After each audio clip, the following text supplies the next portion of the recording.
We've all been there as podcasters. We finish our interview, we sign off, and the guest sends us an email and says, can I add just something to that interview? And now, a look at what's trending in the podcast world and how it can help your show.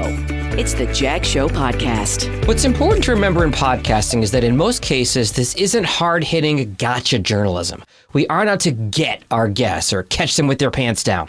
Usually, we're highlighting them or something interesting and relatable about their story. In fact, getting your guests to share the episode to their network is a great way to grow your audience. So why not accommodate them? Yes, it can be more time out of your limited production schedule, but it's important to be kind. Podcasting, like all things in life, is about relationships and how you treat people. The better an experience your guest has before, during, and after your show, the more likely they'll be to recommend both your show and you as a host in person. Now here's a hack for you. When it's time to edit, if you haven't already done the cuts on the main episode, edit the inserted content first. That way you'll know exactly how it sounds in its edited form, and you can have a better idea of where it will fit in context and flow as you edit the main episode.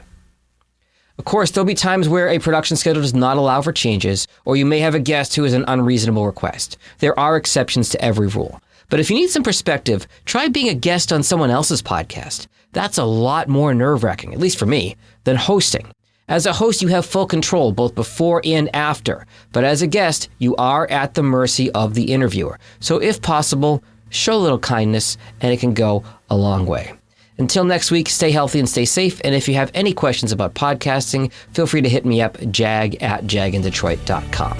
Later. The most popular ways to grow a podcast are recommendations of friends and family. So share this episode with someone you know. And for any questions you have about podcasts, find Jag online at jagindetroit.com.